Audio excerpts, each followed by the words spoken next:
महाभारत युद्ध के 10 चर्चित श्राप जानकर रह जाएंगे हैरान। संपूर्ण महाभारत चमत्कार, रहस्य, वरदान और शाप का एक लेखा जोखा है। महाभारत में वैसे तो सैकड़ों शाप और वरदान मिल जाएंगे, लेकिन हम यहाँ कुछ प्रमुख शाप के बारे में ही बताएंगे जो बहुत ही चर्चित रहे हैं। पहला शाप। एक बार द्यू नामक वसु ने वशिष्ठ ऋषि की कामधेनु का हरण कर लिया। इससे वशिष्ठ ऋषि ने द्यू से कहा कि ऐसा काम तो मनुष्य करते हैं, इसलिए तुम आठों वसु मनुष्य हो जाओ। यह सुनकर वसुओं ने घबराकर वशिष्ठ जी की प्रार्थना की तो उन्होंने कहा कि अन्य वसु तो वर्ष का अंत होने पर मेरे शाप से छुटकारा पा जाएंगे, लेकिन इस द्यू को अपनी करनी का फल भोगने के लिए एक जन्म तक मनुष्य बनकर पीड़ा भोगना होगी।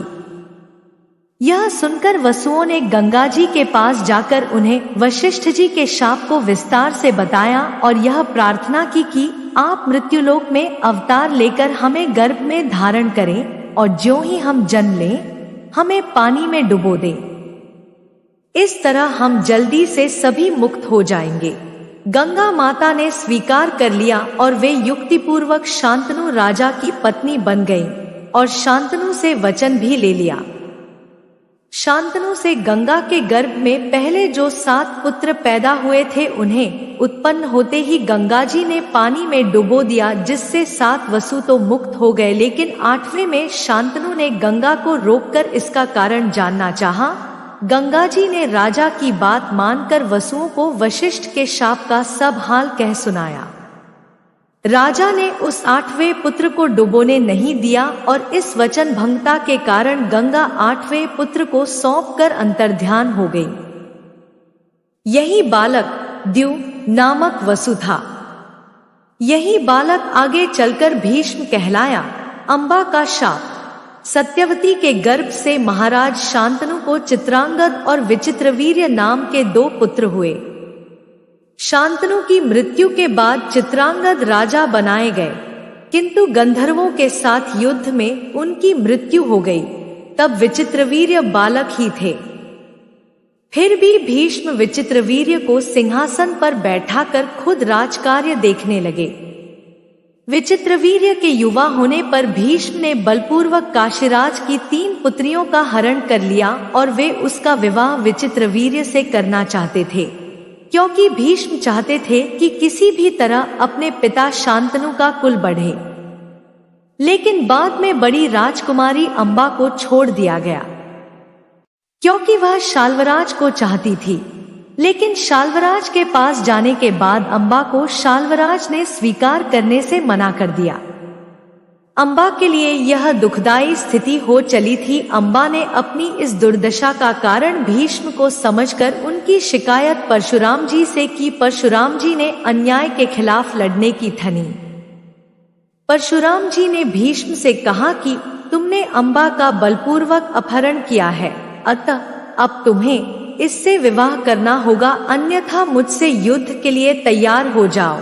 भीष्म और परशुराम जी का 21 दिनों तक भयंकर युद्ध हुआ। अंत में ऋषियों ने परशुराम को सारी व्यथा कथा और ब्रह्मचर्य के प्रण की बात सुनाई और भीष्म की स्थिति से भी उनको अवगत कराया। तब कहीं परशुराम जी ने ही युद्ध विराम किया। बाद में अंबा ने बहुत ही द्रवित होकर भीष्म को कहा कि तुमने मेरा जीवन बर्बाद कर दिया और अब मुझसे विवाह करने से भी मना कर रहे हो। मैं निस्सहाय स्त्री हूँ और तुम शक्तिशाली, तुमने अपनी शक्ति का दुरुपयोग किया। मैं तुम्हारा कुछ भी नहीं बिगाड़ सकती, लेकिन मैं पुरुष के रूप दोबारा जन्म लूंगी और तब तुम्हारे अंत का कारण बनूंगी। गौरतलब है कि यही अंबा प्राण त्याग कर शिखंडी के रूप में जन्म लेती है और भीष्म की मृत्यु का कारण बन जाती है। पांडु को दिया ऋषि ने शाप। भीष्म की प्रतिज्ञा के बाद कुरुवंश का इतिहास बदल गया। महाभारत के अनुसार पांडु अंबालिका और ऋषि वेदव्यास के पुत्र थे। वे पांडवों के धर्मपिता और धृतराष्ट्र के छोटे भाई थे। धृतराष्ट्र के अंधे होने के कारण पांडु को हस्तिनापुर का शासक बनाया गया। एक बार राजा पांडु अपनी दोनों रानियों कुंती और माद्री के साथ आखेट कर रहे थे कि तभी उन्होंने मृग होने के भ्रम में बाण चला दिया, जो एक ऋषि को जाकर लगा। उस समय वह ऋषि अपनी पत्नी के साथ सहवास कर रहे थे और उसी अवस्था में उन्हें बाण लग गया, इसलिए उन्होंने पांडु को श्राप दे दिया कि जिस अवस्था में उनकी मृत्यु हो रही है, उसी प्रकार जब भी पांडु अपनी पत्नियों के साथ सहवासरत होंगे तो उनकी भी मृत्यु हो जाएगी। उस समय पांडु की कोई संतान नहीं थी। अब उनके लिए यह संकट की बात हो गई थी। जब उन्होंने यह बात कुंती को बताई तो कुंती ने उन्हें ऋषि दुर्वासा द्वारा उनको मिले वरदान की बात कही।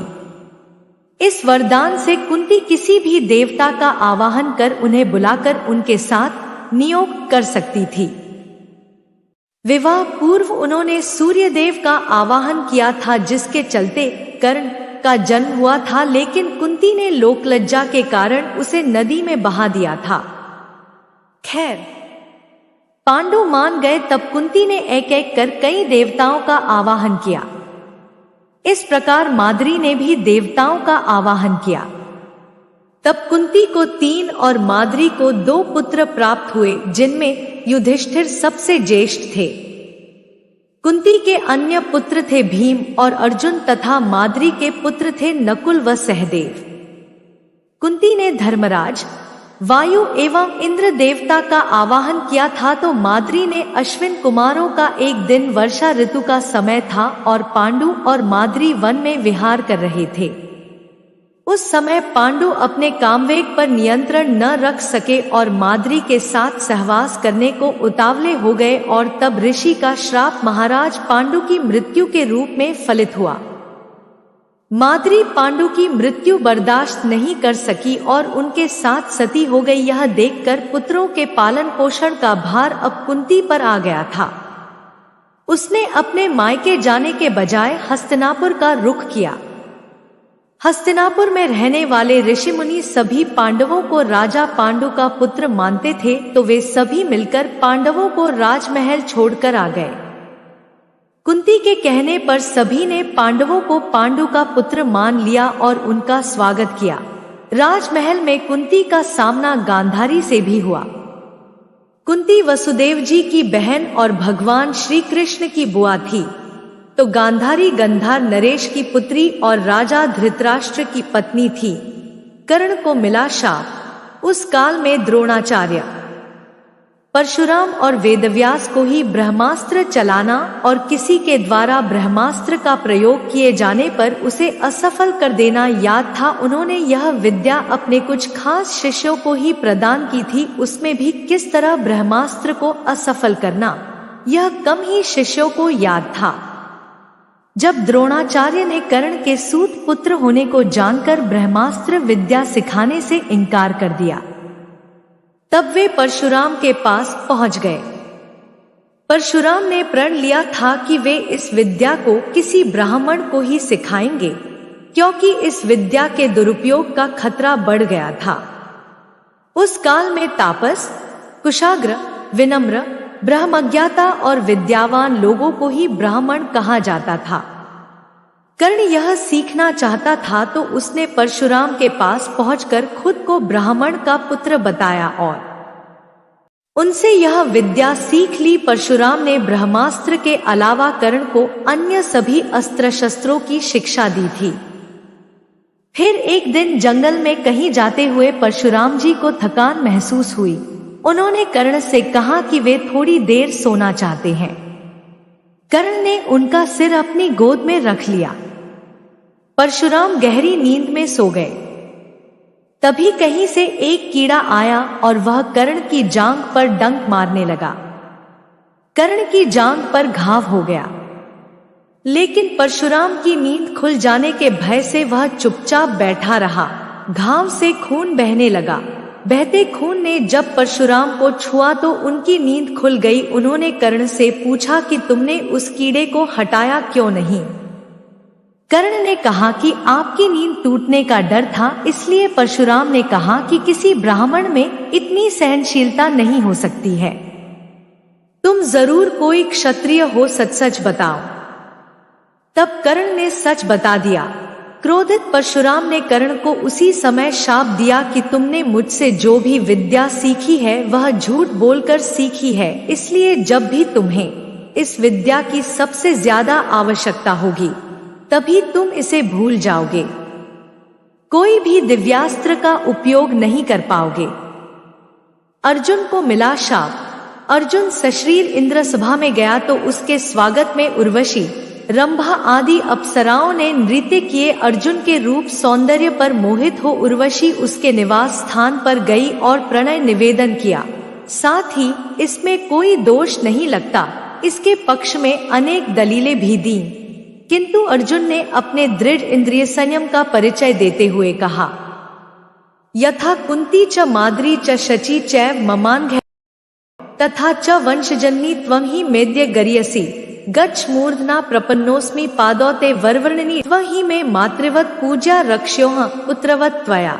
अर्थात मेरी दृष्टि में कुंती, माद्री और शची का जो स्थान है वही तुम्हारा भी है।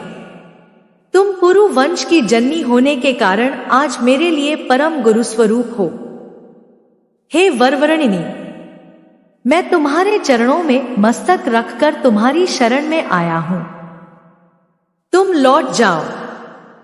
मेरी दृष्टि में तुम माता के समान पूजनीय हो और पुत्र के समान मानकर तुम्हें मेरी रक्षा करनी चाहिए। उर्वशी अपने कामुक प्रदर्शन और तर्क देकर अपनी कामवासना तृप्त करने में असफल रही तो क्रोधित होकर उसने अर्जुन को 1 वर्ष तक नपुंसक होने का शाप दे दिया। अर्जुन ने उर्वशी से शापित होना स्वीकार किया, परंतु संयम नहीं तोड़ा। जब यह बात उनके पिता इंद्र को पता चली तो उन्होंने अर्जुन से कहा, हे पुत्र, तुमने तो अपने इंद्रिय संयम द्वारा ऋषियों को भी पराजित कर दिया। तुम जैसे पुत्र को पाकर कुंती वास्तव में श्रेष्ठ पुत्र वाली है। उर्वशी का शाप तुम्हें वरदान रूप सिद्ध होगा। भूतल पर वनवास के 13वें वर्ष में तुम्हें अज्ञातवास करना पड़ेगा, उस समय यह सहायक होगा। उसके बाद तुम अपना पुरुषत्व फिर से प्राप्त कर लोगे। इस शाप के चलते अज्ञातवास के समय अर्जुन ने विराट के महल में नर्तक वेश में रहकर विराट की राजकुमारी को संगीत और नृत्य विद्या सिखाई थी। तत्पश्चात वे शाप मुक्त हो गए थे।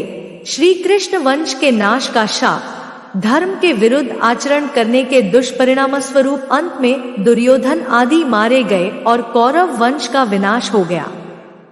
महाभारत युद्ध के पश्चात सांत्वना देने के उद्देश्य से भगवान श्री कृष्ण गांधारी के पास गए।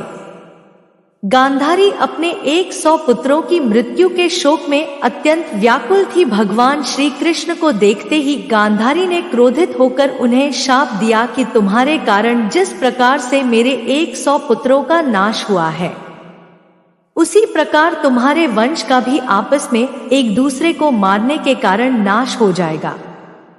भगवान श्री कृष्ण ने गांधारी से कहा, देवी, मैं आपके दुख को समझ सकता हूँ। यदि मेरे वंश के नाश से तुम्हें आत्मशांति मिलती है तो ऐसा ही होगा। भगवान श्री कृष्ण ने माता गांधारी के उस शाप को पूर्ण करने के लिए अपने कुल के यादवों की मति फेर दी। इसका यह मतलब नहीं कि गांधारी ने यदुओं के वंश के नाश का शाप दिया था, उन्होंने तो सिर्फ कृष्ण वंश को शाप था। महाभारत का युद्ध समाप्त हो चुका था। कृष्ण द्वारिका में ही रहते थे। पांडव भी युधिष्ठिर को राज्य सौंपकर जंगल चले गए थे। एक दिन अहंकार के वश में आकर कुछ यदुवंशी बालकों ने दुर्वासा ऋषि का अपमान कर दिया। गांधारी के बाद इस पर दुर्वासा ऋषि ने भी शाप दे दिया कि तुम्हारे वंश का नाश हो जाए। उनके शाप के प्रभाव से कृष्ण के सभी यदुवंशी भयभीत हो गए। इस भय के चलते ही एक दिन कृष्ण की आज्ञा से वे सभी एक यदु पर्व पर सोमनाथ के पास स्थित प्रभास क्षेत्र में आ गए। पर्व के हर्ष में उन्होंने अति नशीली मदिरा पी ली और मतवाले होकर एक दूसरे को मारने लगे।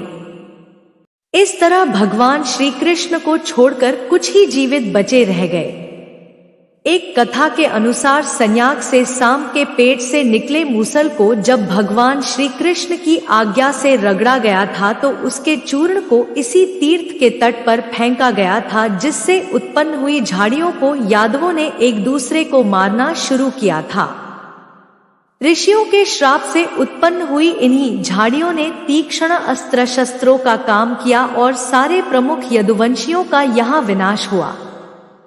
महाभारत के मौसल पर्व में इस युद्ध का रोमांचकारी विवरण है। सारे यादव प्रमुख इस गृहयुद्ध में मारे गए। बचे लोगों ने कृष्ण के कहे अनुसार द्वारका छोड़ दी और हस्तिनापुर की शरण ली।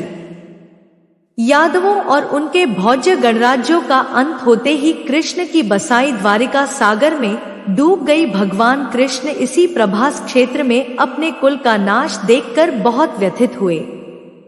वे वहीं रहने लगे। उनसे मिलने कभी कभार युधिष्ठिर आते थे।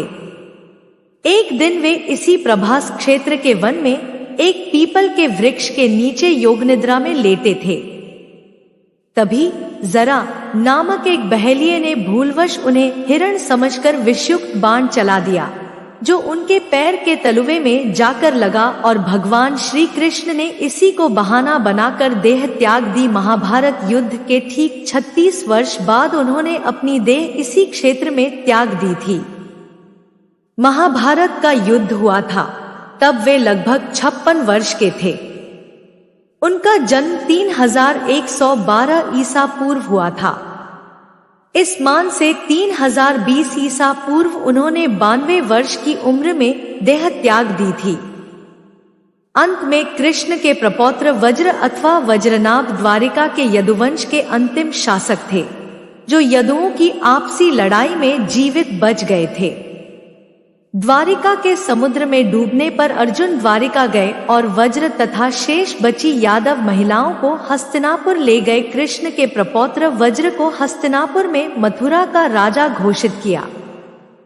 वज्रनाभ के नाम से ही मथुरा क्षेत्र को ब्रजमंडल कहा जाता है। अश्वत्थामा को श्री कृष्ण ने दिया शाप। महाभारत के युद्ध में अश्वत्थामा ने ब्रह्मास्त्र छोड़ दिया था, जिसके चलते लाखों लोग मारे गए थे। अश्वत्थामा के इस कृत्य से कृष्ण क्रोधित हो गए थे और उन्होंने अश्वत्थामा को शाप दिया था कि तू इतने वधों का पाप ढोता हुआ 3,000 वर्ष तक निर्जन स्थानों में भटकेगा।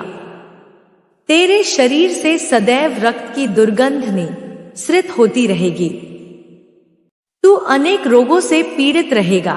व्यास ने श्री कृष्ण के वचनों का अनुमोदन किया। कहते हैं कि अश्वत्थामा इस शाप के बाद रेगिस्तानी इलाके में चला गया था और वहां रहने लगा था। कुछ लोग मानते हैं कि वह अरब चला गया था। उत्तर प्रदेश में प्रचलित मान्यता अनुसार अरब में उसने कृष्ण और पांडवों के धर्म को नष्ट करने की प्रतिज्ञा ली थी।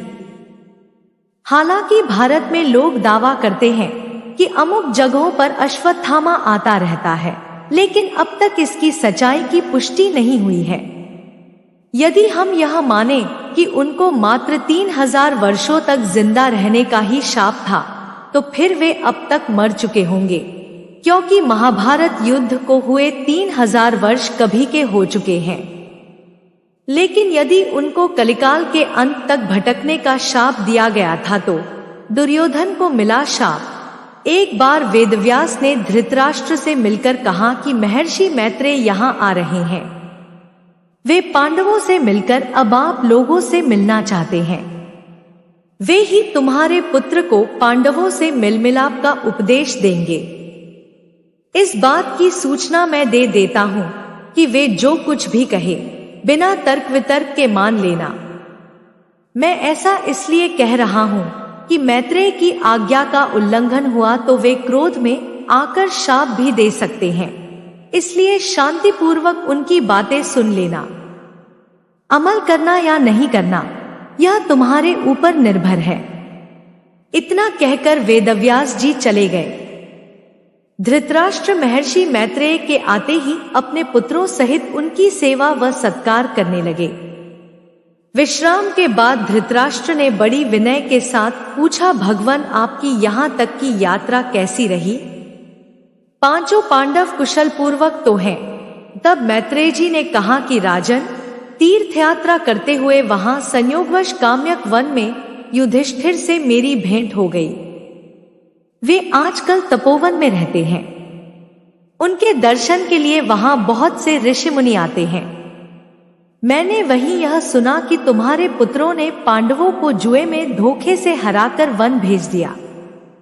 वहां से मैं तुम्हारे पास आया हूं। उन्होंने धृतराष्ट्र से इतना कहकर पीछे मुड़ते हुए दुर्योधन से कहा, तुम जानते हो पांडव कितने वीर और शक्तिशाली हैं। तुम्हें उनकी शक्ति का अंदाजा नहीं है, शायद इसलिए तुम ऐसी बात कर रहे हो, इसलिए तुम्हें उनके साथ मेल कर लेना चाहिए। मेरी बात मान लो, गुस्से में ऐसा अनर्थ मत करो। महर्षि मैत्रेय की बात सुनकर दुर्योधन को क्रोध आ गया और वह व्यंग्यपूर्ण मुस्कुराते हुए पैर से जमीन कुरेदने लगा और हद तो तब हो गई जब उसने अपनी जांघ पर हाथ से ताल ठोंक दी। दुर्योधन की यह उद्दंडता देखकर महर्षि को क्रोध आया। तब उन्होंने दुर्योधन को शाप दिया, तू मेरा तिरस्कार करता है, मेरी बात शांतिपूर्वक सुन नहीं सकता। जा उद्दंडी, जिस जंघा पर तू ताल ठोंक रहा है उस जंघा को भीम अपनी गदा से तोड़ देगा। बाद में कौरव और पांडवों का घोर युद्ध हुआ और भीम ने दुर्योधन की जंघा पर वार कर अंत में उसकी जंघा उखाड़ फेंकी। द्रौपदी ने घटोत्कच को शाप दिया।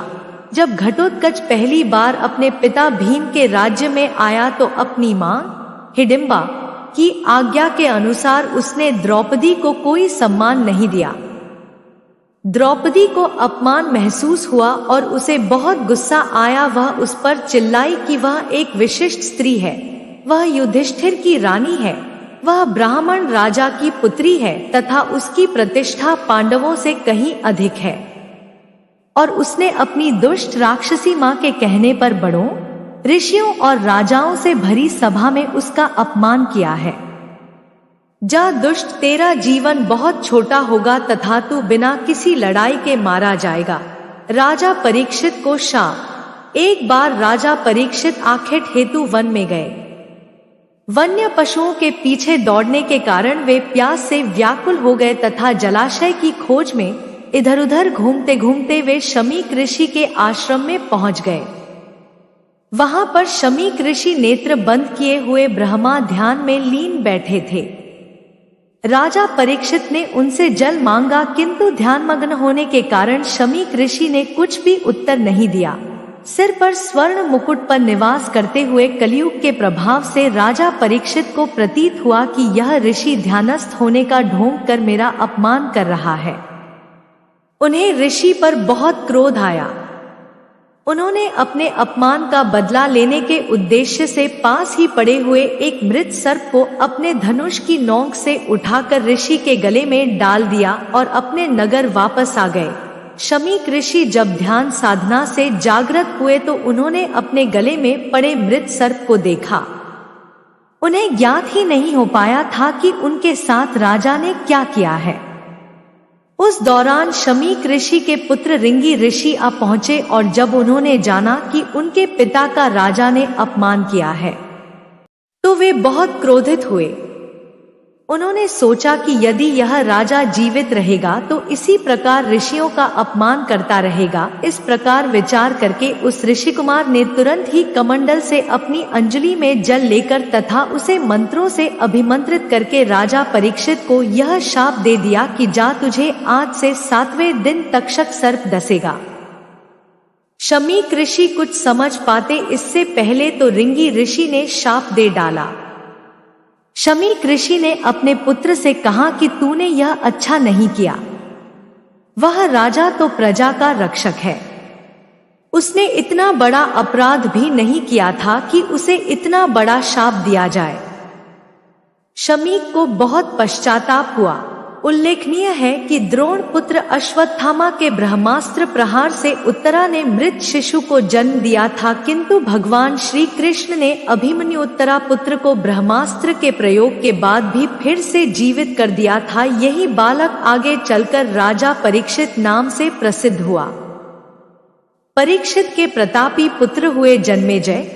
जन्मेजय को जब यह पता चला कि मेरे पिता की मृत्यु सर्पदंश से हुई तो उन्होंने विश्व के सभी सर्पों को मारने के लिए नागदाह यज्ञ करवाए थे। उन यज्ञों में नागों को पटक दिया जाता था। एक विशिष्ट मंत्र द्वारा नाग स्वयं यज्ञ के पास पहुंच जाते थे। देश भर में नागदाह नामक स्थान मिल जाएंगे। सर्पदाह के एक घनघोर यज्ञ की अग्नि से एक करकोटक नामक सर्प ने अपनी जान बचाने के लिए उज्जैन में महाकाल राजा की शरण ले ली थी, जिसके चलते वह बच गया था। अगर जानकारी अच्छी लगी हो तो वीडियो को लाइक जरूर करें और कमेंट में जय श्री कृष्णा जरूर लिखें। साथ ही चैनल को सब्सक्राइब करें। आप सभी का धन्यवाद।